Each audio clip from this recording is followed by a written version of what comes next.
Hello friends, मैं हरजीत कौर ਦੇ ਨਾਲ ਜੁੜੀ ਹੋਈ ਹਾਂ ਮੈਂ ਪ੍ਰੀਤ ਕੌਰ ਤੇ ਅੱਜ ਅਸੀਂ ਦਾਲ ਤੜਕਾ ਲਾਉਣ ਲੱਗੇ ਹਾਂ। ਹਾਂਜੀ, ਦਾਲ ਸਾਡੀ ਬਣ ਚੁੱਕੀ ਹੈ। ਸੱਚੇ ਹੁਣ ਉੱਪਰ ਜੀਰਾ ਪਾ ਲੈਣਾ। ਆਪਾਂ ਗਰਮ ਕਰਨੀ ਰੱਖਿਆ ਸੀਗਾ ਤੇਲ, ਆਪਾਂ ਜੀਰਾ ਪਾ ਲੈਣਾ ਗਰਮ ਕਰਕੇ। ਹੁਣ ਅਸੀਂ ਲਸਣ ਪਹਿਲੇ ਪਾਉਣਾ।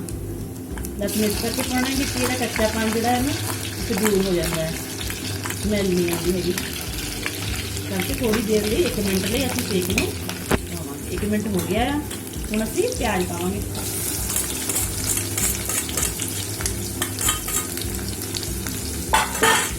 प्याज पा के इन 5 मिनट लिए पकाना है जब तक गोल्डन ब्राउन नहीं होगा। जब तक प्याज धो लेने, टमाटर धो लें, फिर से कटना हम प्याज टमाटर में।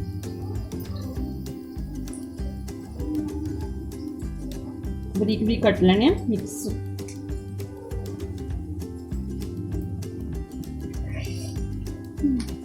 2 टमाटर ले आ छोटे साइज के, इसे एक भी ले सकते हैं बड़े साइज का। हाँ जी,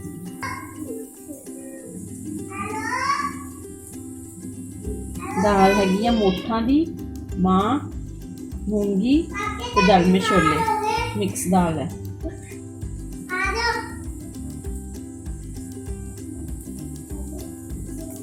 एक असी मिर्च पावांगे, इसमें उसने धो लिया इस करके बरीक कट के मिर्च भी इसमें पा लेंगे। तुम अपने टेस्ट के अनुसार पा सकते हो।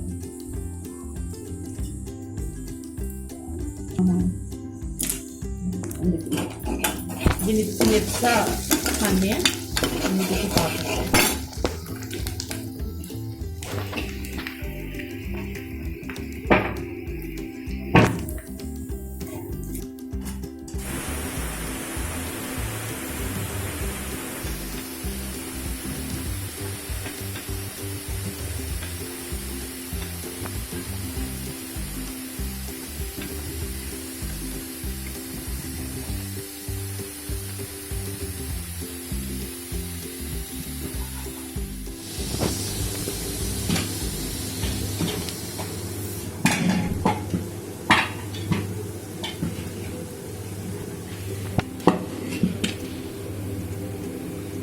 दाल साड़ी बन चुकी है।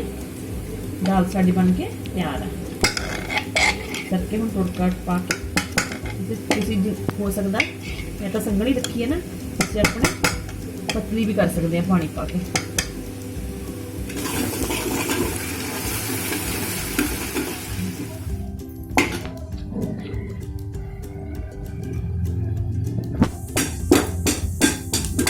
गोल्डन ब्राउन हो गया। हम इसे टमाटर पाएंगे,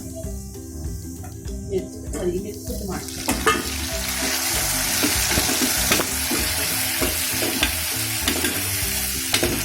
इसको थोड़ी देर ढक देना है क्योंकि ये नरम हो जाएगा। टमाटर नरम हो जाएगा।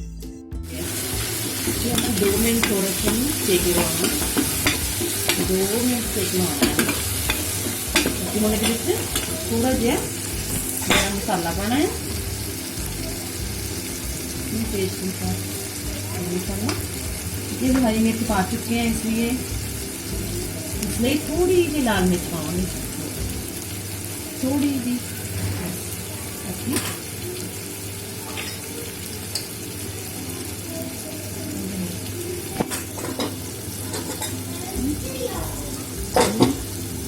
असं पहला भी पा चुके हैं, इस करके थोड़ा जहा पावे क्योंकि अपने टेस्ट अनुसार पा लेना।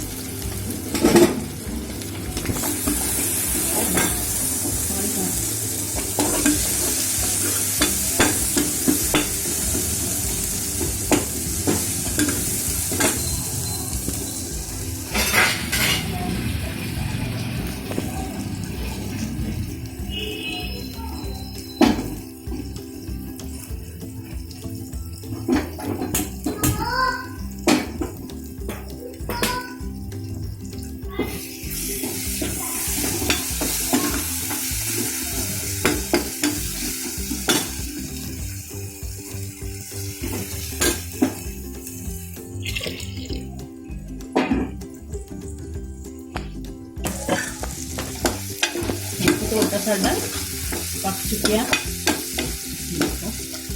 देख सकते हैं। आले दुआले तेल छड्ड दिता तड़के ने करके असीं थोड़ी जी इधर थोड़ी जी असी कसूरी मेथी लैनी है, उन्होंने असी ऐदा मसल के पा बहुत बढ़िया टेस्ट आता था।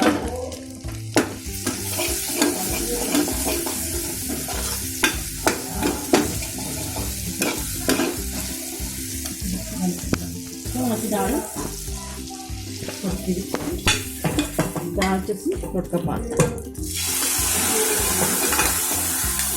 बहुत बढ़िया दाल बन के तैयार हुई है। बहुत बढ़िया खुशबू आ रही है कसूरी मेथी की। इस करके तुम इसी तरह बनाओ ते खाओ।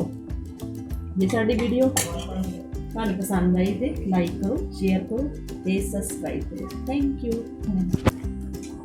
साडे चैनल नूं सबसक्राइब करो।